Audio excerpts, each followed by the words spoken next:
अस्सलाम वालेकुम नाज़रीन, आप देख रहे हैं प्रोग्राम काशिफ अब्बासी के साथ इस्लामाबाद स्टूडियो। बदलता है रंग आसमां कैसे कैसे। गुज़िश्ता 2 दिनों में असूलों और इखलाकियात के बड़े अच्छे सबक हमने पढ़े। आसिफ अली ज़रदारी साहब ने नौडेरो में तकरीर की मोहतरमा बेनज़ीर भुट्टो साहिबा की 58वीं सालगिरह के मौके पर, और क्या तकरीर की।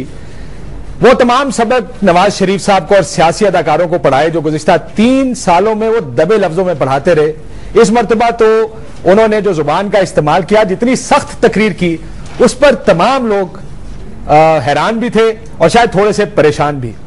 उन्होंने तमाम लोगों को बताया कि ऑपोजिशन कैसे करते हैं, सियासत करने का क्या तरीकाकार है, मीडिया को कैसे चलना चाहिए, और यह कि मुल्क की हालत उनके होते हुए कितनी अच्छी थी और वो कितने बड़े विजनरी हैं। उन्होंने कहा कि उन्होंने जो मुल्क में दूध और शहद की नहरें बह रही हैं और मुल्क में इंसाफ का बोलबाला है, लोड शेडिंग नाम की कोई चीज नहीं। हिंदुस्तान में लोग मरते हैं, पाकिस्तान में तो बच्चा भी नहीं मरा कभी भूख की वजह से। इसलिए पाकिस्तान के ऊपर जो लोग तनकीद करते हैं, जो लोग फौज के ऊपर तनकीद करते हैं, खुसूसन नवाज शरीफ साहब को कहा, वो गलत काम करते हैं। दूसरा इखलाकियात का सबक आज कौमी असम्बली में मिला। रुकन कौमी असम्बली मारवी मेमन ने आज इस्तीफा दे दिया। उन्होंने इस्तीफा देने की वजूहात इखलाकियात और असूल बताए कि जो पार्टी ने, उनकी मुस्लिम लीग काफ ने पीपल्स पार्टी के साथ इत्तेहाद किया और जो बजट उनके सामने लाया गया उसके ऊपर वो इस्तीफा देती हैं। ये उनका असूली फैसला है। इस पर फैसल साले याद साहब जो पार्लिमानी लीडर हैं पाकिस्तान मुस्लिम लीग कायदे आज़म के, उन्होंने सबसे पहले रद्द-ए-अमल दिया और ये कहा कि अगर मारवी मेमन, कहा भी ठीक कि मारवी मेमन साहिबा को अगर इखलाकियात और असूलों की बात करनी थी तो उस वक्त करती जिस वक्त वो सिंध की मेंबर होते हुए पंजाब से मेंबर कौमी असेंबली इलेक्ट हुई। जो तमाम तरक्याती फंड मिला वो पंजाब में लगने की बजाय वो वापस सिंध ले गई।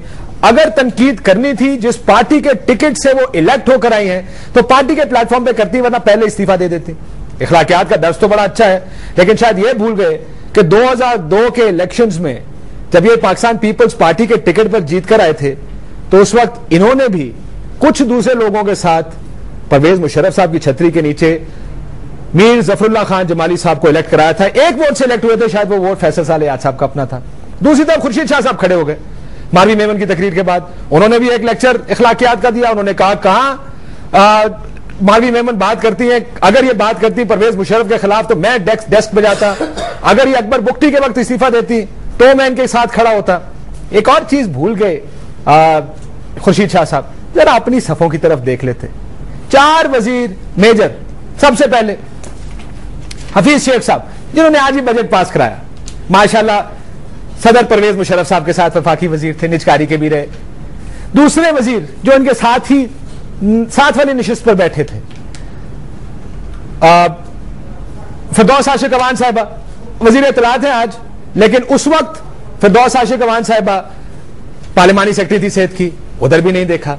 जरा और देखती साथ हिना रब्बानी खार साहिबा जो इस वक्त वजीर खारजा, वजीर मुमलिकत बराए खारजा है, ये भी परवेज मुशर्रफ साहब की काबीना का हिस्सा थी। जरा थोड़ा सा और उधर नजर डालते तो मंसूर भट्टू साहब बैठे थे। ये आज कश्मीर के वजीर हैं, ये भी परवेज मुशर्रफ साहब की काबीना का हिस्सा है। सवाल सिर्फ खुर्शीद शाह साहब से इतना है कि क्या इन तमाम लोगों को वजीर बनाने से पहले इनसे कहा गया था कि परवेज मुशर्रफ के खिलाफ तकरीर करें या कंडेम करें जो अकबर बुख्ती साहब को कत्ल किया गया परवेज मुशर्रफ के दौर में? ऐसा नहीं हुआ। ये लेक्चर भी सिर्फ मारवी मेमन के लिए था। उसके बाद ख्वाजा साद रफीक साहब खड़े हो गए, बड़ी तारीफ की उन्होंने मारवी मेमन की कि बड़ा असूल का काम किया। एक चीज भूल गए, 2 सीटें पीछे जाहिद हामिद साहब बैठे।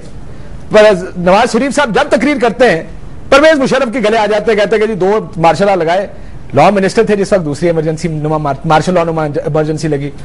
अगर असूल की बात करनी है, मारवी मेमन ने बड़ा अच्छा असूल किया। तो यूनिफिकेशन ब्लॉक जो था उसको कहते हैं कि इस्तीफा देकर मुस्लिम लीग नून के टिकट पर इलेक्ट होके आए, लेकिन नहीं, यूनिफिकेशन ब्लॉक भी असूल के मुताबिक है। सो जो असूल के दर्स आज असेंबली में सुने मुख्तलिफ मौके पर, बड़ा अच्छा लगा कि पाकिस्तानी सियासत में बड़ी असूल की बात की जा रही है। वापस आते हैं जरा आसिफ जरदारी साहब की तकरीर की तरफ। क्या धांसू किस्म की तकरीर कर डाली आसिफ जरदारी साहब ने। कल 1 घंटा 10-15 मिनट तो उन्होंने तकरीर की, ऐसी की तैसी फेर के रख दी सबकी। जरा थोड़ी सी जुबान देखते हैं कि नवाज शरीफ साहब के लिए क्या कलमात अदा किया आसिफ जरदारी साहब ने अपनी इस तकरीर में।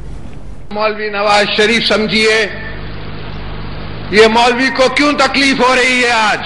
मुझे तो याद है वो जरा ये मौलवी ज़ियाउल हक की सियासत चाहते, इसलिए मैं कहता हूं कि मैं अपने दुश्मनों को जानता हूं। और जी इंज हो जाता है, कोई गाली कोई नहीं, इंज नहीं होता। आप तो जेल नहीं काट सकते। आपका तो सियासी गुरु कहता है कि आपको मच्छर काटते थे। बंदा धमाका कितना सी, आपका क्या वास्ता उससे। ये मत सोचें कि रायवन का क्या होगा। एक तरफ से आप आटा चोरी कर रहे हैं, एक तरफ से आप कुछ और चोरी कर रहे हैं, आपको क्या तकलीफ है। तो मौलाना साहब हमने नहीं लिया। आपको ये भूलता ही नहीं कि आपको एक हथकड़ी लग गई थी। मियां मेरी गर्दन आपने काटी, मेरी जुबान आपने काटी, आपने मेरे को जेलों में रखा। सीओडी आप तो फिर फुर करके उड़ जाएंगे और हमें शहीद होने के लिए छोड़ जाएंगे। आप तो बेनजीर भुट्टो की कब्र का ट्रायल करवा रहे हैं। आपके में और मुल्ला उमर की सोच में फर्क क्या है। उन दोस्तों को सोच तो सिर्फ लोहार की है, वो तो सोच समझ सकते नहीं। जी, ये चंद कलमात थे जो आसिफ जरदारी साहब ने कहे। तमाम का तमाम मवाद जो था वो नवाज शरीफ साहब के खिलाफ था।